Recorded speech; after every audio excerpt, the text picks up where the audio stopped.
Première femme sous les 48 secondes sur 400 mètres depuis 40 ans, Sydney McLaughlin-Levron s'est rapprochée aux mondiaux de Tokyo à quelques centièmes du vieux et sulfureux record du monde de la discipline, qui semble désormais à sa portée.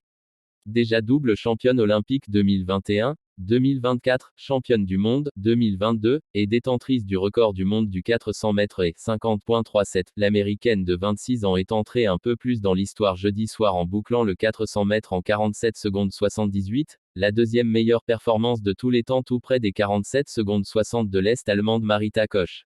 C'est la meilleure athlète féminine de l'histoire de l'athlétisme, résume auprès de l'AFP Laurent Meuli, entraîneur de la néerlandaise Femke Bol, grande rivale de l'américaine sur 400 mètres et, qui rapproche ses performances de celles du cubain Alberto Juantorena, auteur du doublé 408 centièmes de mètre aux Jeux Olympiques de Montréal 1976. Dans sa course quasi parfaite, SML a fini à 18 centièmes seulement du record du monde de Marita Koch 47.60 en 1985 que beaucoup pensaient imbattable il y a encore quelques jours. Je savais que je pouvais le faire courir vite. C'était juste une question de temps, a estimé McLaughlin-Levron après sa course.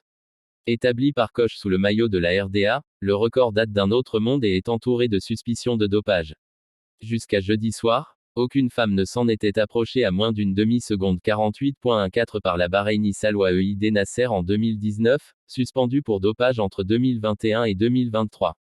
Le défi était quand même de taille puisque l'américaine, qui court très peu durant la saison, retrouvait à Tokyo les deux des meilleurs athlètes de la discipline, la championne olympique dominicaine Marie-Lady Paulino, deuxième en 47.98, et Salwa Eid Nasser troisième en 48.19.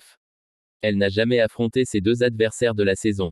C'est ça qui est toujours très fort chez McLaughlin, c'est sa capacité, avec très peu de compétition, à mettre tout en place pour que tout fonctionne normalement au moment important, analyse le Suisse Laurent Meuli. Doublé et éplat au Joe de 0,28. Juste avant Tokyo, Sydney McLaughlin-Levron affirmait qu'avec la bonne athlète, dans les bonnes conditions, le record du monde pouvait être battu.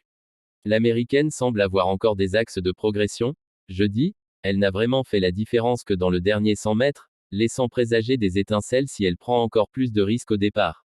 En outre, les conditions à Tokyo n'étaient pas idéales avec un vent frais et une piste détrempée. Avoir aussi plus de compétition pour préparer le moment, poursuit Monsieur Meuli. Mais ça ne risque pas de changer avec elle car elle n'aime pas trop voyager pour concourir à droite et à gauche. Et comme ça continue à fonctionner, je ne m'attends pas à ce qu'elle change de plan dans les années à venir.